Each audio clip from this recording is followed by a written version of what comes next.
आम्रपाली बौद्ध काल में वैशाली के इतिहास की सबसे प्रसिद्ध राजनृत्यांगना थी। इसका एक नाम अम्बापालिका भी था। आम्रपाली अत्यंत सुंदर थी और कहते हैं जो भी उसे एक बार देख लेता था वह उस पर मुग्ध हो जाता था।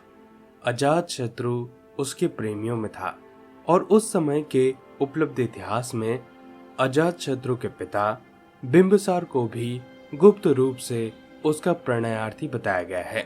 आम्रपाली को लेकर भारतीय भाषाओं में बहुत से काव्य, नाटक और उपन्यास भी लिखे गए हैं। एक बार की बात है, महात्मा बुद्ध अपने शिष्यों के साथ घूमते हुए वैशाली नगरी में आ पहुंचे। वैशाली को उस समय 16 महाजनपदों में से एक महत्वपूर्ण जनपद माना जाता था, जिसकी ख्याति दूर दूर तक फैली हुई थी। यह नगरी परम वैभवशाली और हर तरफ से संपन्न थी। महात्मा बुद्ध के आने के बाद पूरे नगर में फैलते देर न लगी, जिसे जब पता चला तभी वह उनसे मिलने पहुंच जाता और उनके उपदेश सुनकर खुद को भाग्यशाली समझता। बुद्ध का चरित्र भी ऐसा प्रभावशाली था कि उनसे प्रभावित हुए बिना कोई रह ही नहीं सकता था। उस नगर की गणिका और राजनर्तकी आम्रपाली भी बुद्ध से मिलने की इच्छुक थी। वह खुद महात्मा बुद्ध के पास चलकर आई और उसने उन्हें अपने घर भोजन के लिए आमंत्रित किया। उसने इतने सरल और प्रेम भाव से बुद्ध से विनती की थी कि बुद्ध मना न कर सके। जब यह बात उनके शिष्यों को पता चली कि महात्मा बुद्ध ने एक गणिका का आमंत्रण स्वीकार किया है, तो सब ने इसका विरोध किया। महात्मा बुद्ध ने बड़ी सरलता से अपने शिष्यों से कहा, मैंने तो उसकी प्रेम भावना देखी। उसने जिस भावना से मुझे बुलाया वह बिल्कुल ही पवित्र और निश्चल थी।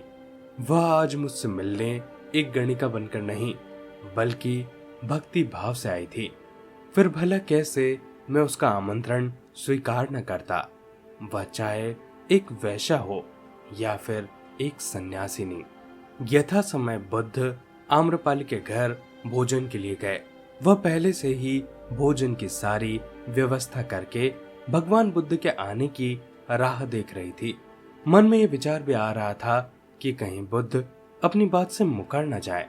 इतने बड़े सन्यासी भला क्यों एक वैश्य के बुलाने पर उसके घर आकर भोजन करेंगे। परंतु जैसे ही आम्रपाली ने बुद्ध को अपने घर आते हुए देखा, उसकी प्रसन्नता का ठिकाना न रहा। वह दौड़कर दरवाजे पर आ गई और उनका स्वागत किया। खुद अपने हाथों से भोजन परोसा और उनकी आवभगत की।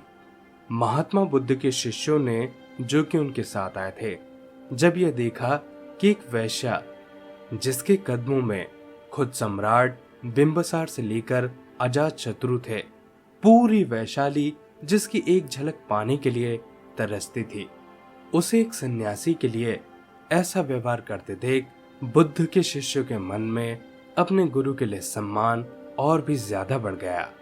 आम्रपाली ने महात्मा बुद्ध के व्यक्तित्व के बारे में जैसा सुना था, उनसे मिलने के बाद वह उनसे और भी ज्यादा प्रभावित हुई और उसी समय वह बुद्ध की शरण में आ गई।